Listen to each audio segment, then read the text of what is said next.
Hi everyone, I'm Vanessa. I'm a sixth year a graduate student in the biomedical graduate studies here at Penn. And so here we are with Kelsey today. And so, Kelsey, can you tell us a little bit about yourself? Yeah.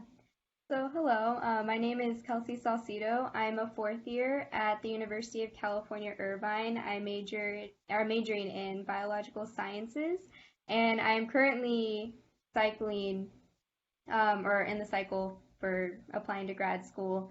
Um, and I actually came across UPenn through CUP. I did their summer internship project or program this summer. Start.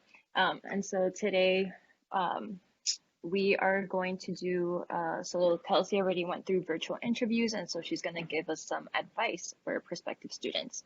And so to get started, Kelsey, can you tell us how you felt before the interview? So before the interview, I was actually quite nervous. It was kind of nerve-wracking because I felt like my research was going to get nitpicked, and that was like my biggest fear was that my research was going to be nitpicked, and I was going to have questions asked that I didn't know. But it turned out, I guess, after the interview, that was like something that I shouldn't have been stressed about. But that was like my biggest stressor was I was going to get asked questions that I didn't know. But I guess before the interview, I had asked a few like of I guess my graduate student mentors that I have, and they were saying that it's completely okay if you don't know like an answer, and you can tell them, and it's better to be honest that you don't know it.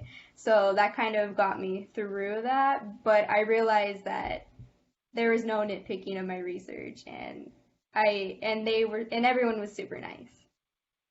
That's awesome. Yeah, that's definitely something that you learn as a graduate student that it's when you give talks, it's better to say you don't, you try to say things that kind of try to answer the question to show you're thinking about it, but if you don't know something, then just say you don't know. Yeah, they also said a lot of people also told me that you can also pause and give yourself Yeah. time to think about it. And since it's Hmm. virtual, they said that it's good just to voice that, hey, give me a minute, because then you don't know if it's a lag or if Oh, like if it's the Wi-Fi or not. So they said just to like ask for a minute to think about the question. that's But luckily, really good. yeah, Yeah, that's really good. I hadn't thought about how usually people, yeah, will ask if they're still there or if it's frozen or something. yeah. Luckily, I didn't have to do that, but that's some advice that I got before. Cool. Cool. And so going off of that, how did you prepare then for your interviews? So I had a very fast turnover. I had gotten an interview, or I'd gotten the email for an interview on Wednesday, and then they said you can either interview tomorrow or Friday. So I chose Friday because one that was I had a day to prepare, and it was also my less busy day. And I ended up telling my professor, "Hey, I got this interview. It's a very fast turnover. Do you think you can meet with me?" And so we met for about an hour, and she gave me advice. We kind of did a mock interview.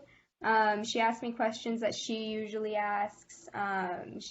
Which were questions that were, um, I guess, more towards like what or your have been your biggest challenges, or what do you foresee your biggest challenges being. But she kind of pinpointed like certain questions that she usually asks. And then after that, on because we had met I think that Wednesday, and after I'd gotten the email, and then on Thursday I also had some graduate student mentors that mentored me, and I had talked to them because they hadn't heard my research before, and so I had went through my research with them, and they also gave me some insight on that, and so on how I explained. So I guess more what I prepared for was mock interviews. I'd also emailed my program director, and she had gave me a list of questions to think about as well. I didn't meet with her, but that I made sure that I contacted everyone who has been through interviews and asked Yeah. them. Well, I mean, even having those questions, right? Like thinking about the answer beforehand. So when the question does come up, then you're like more prepared for it, Yeah. which is good. Yeah. And so did you prepare then like an elevator pitch for like your research when you were talking to the grad students?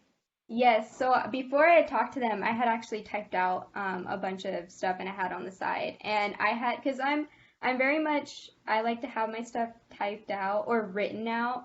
and then say Mm-hmm. it out loud. And then if I do that in that order, I can kind of get in the flow of things because that's the hardest thing for me when kind of talking is trying to keep flow. And Mm-hmm. especially talking about my research is having an easy flow through it. And so I had typed it out and I had went through it with them and um they took out a few things that they thought I didn't need it or need, and a few they mentioned just kind of hit, you know, like big picture, your hypothesis and your results. Especially because Right. I also had three projects that I had to try and talk about. So a lot of the times my interviewers had said talk about your project that you kind of worked on the most. And Mm-hmm. so two of them had that, and then the last one I had talked through all three of them. But I definitely made sure I had notes written out and typed, and I went through it. Did you have those notes then during the actual interview, like up since it is virtual, or No, so I didn't want it to make it look like I was reading. So it was more of okay? like me kind of getting my thought process out because Mm-hmm. I know that when I was reading it to my graduate mentors, just like my kind of like script, they were like, it looks like you're reading. So I was like, okay. So it's more of kind of like my process through how I even give presentations. I always make sure I have something written out before, and then I practice that, and then I give my presentations. And most of the Mm-hmm. time, I don't need the script by that point because You've already it's practiced it enough. Yeah. yeah. Yeah, that's awesome. And so, kind of going off of that, so what was the question you were most comfortable answering? I guess the question I was most comfortable answering was about my research when they asked what have you done, or like one of the professors worked in research that was pretty similar to mine, so they had specifically asked for that research, and so that was kind of, I guess, the most comfortable question that I had, as well as almost all of them also asked what I wanted to do in the future, and so I also Mhm. made sure I had that question kind of already articulated as well. So Nice. And so then what was the question you felt the least comfortable answering? I guess what I felt the least comfortable answering was the question on what I wanted to do right now, like in grad school, what research I wanted to do, because I know I want to go to grad school. I know I want to do cancer research. It's just I don't know what specifically because there's so much in the cancer research world. And right now, I kind of want to find more of a good mentor than kind of search for the science. That's just particularly what I'm interested in. And so it was kind of trying to tell them that, like, because I wasn't sure kind of what they wanted, if they wanted something super specific. Because I know people that had interviewed last year and they had specific, like, I want to study like circadian rhythms. Hmm. But I didn't have that. I'm more of looking for a mentor. So I just kind of went through and told them like I know this is what I want and I know I want to do cancer research. I just not quite sure what I want to do in the field, but I do want to look for a good mentor that can guide me through science. Yeah, because at the end of the day, projects change, and then, you have to be in the right, you have to find an environment that's best for you, right? And the like right mentorship for you is ultimately like you can get excited about probably most science, right? That's about cancer then. Yeah, pretty much. Yeah. Yeah. And so how many people did you interview with? I interviewed with three. So With they, three.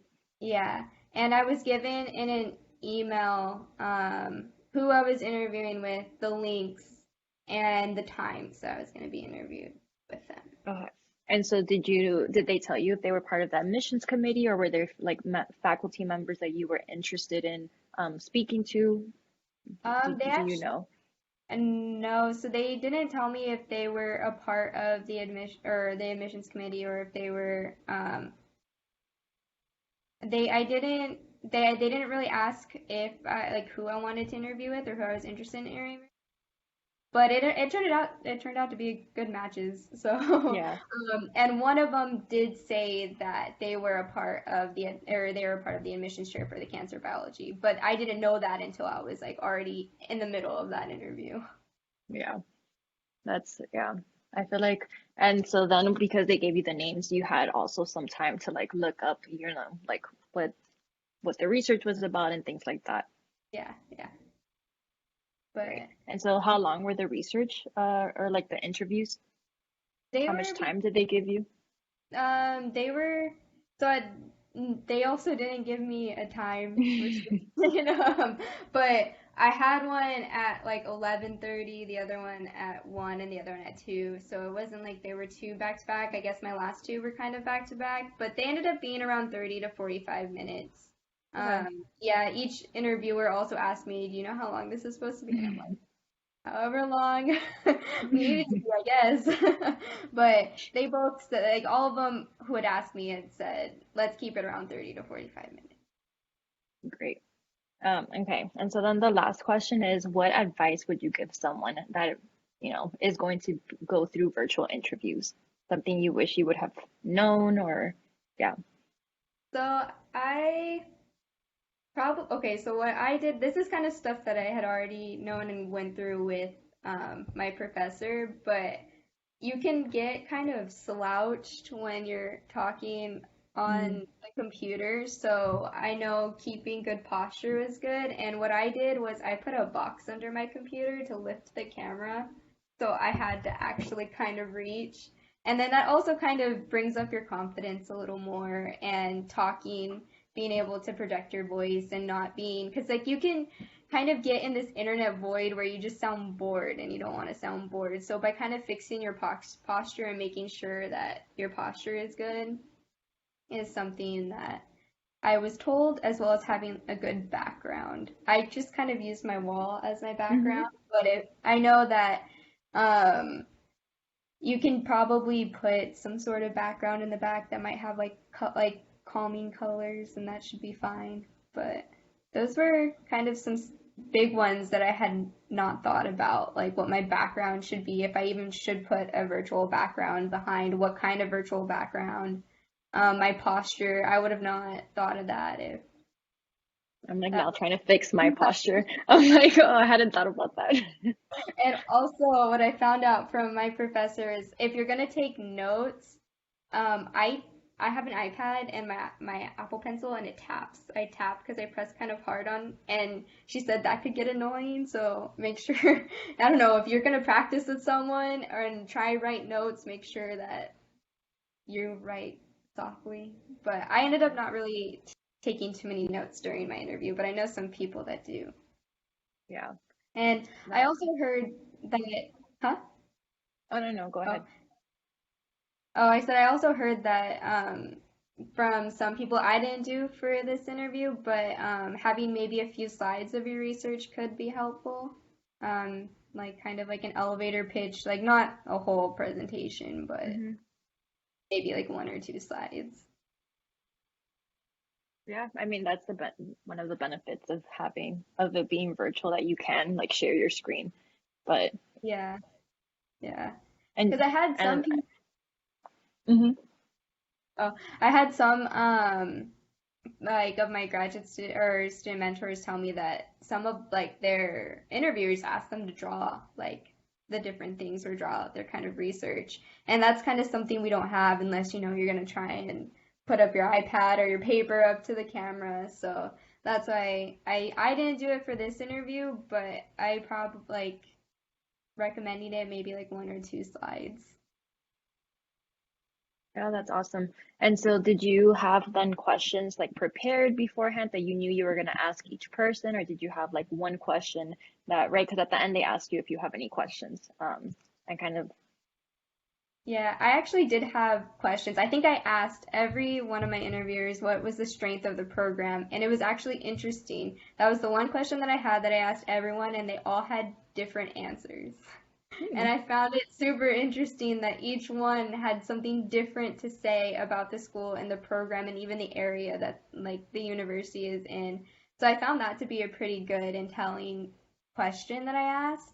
And then other questions that I had asked came up like after I asked that question and just kind of conversation happened. So I felt like that was also a good intro question because then either they'll talk about the area and then you can ask, oh, how about the weather? Or they'll talk about the area, then go into their research, and then you can talk to them about their research and what they do. And it ended up being a pretty good question to start with. That's awesome. Yeah, well, thank you so much for sharing all these tidbits with us. And yeah, good luck with the rest of your interviews. Thanks. Okay, I'm gonna stop recording.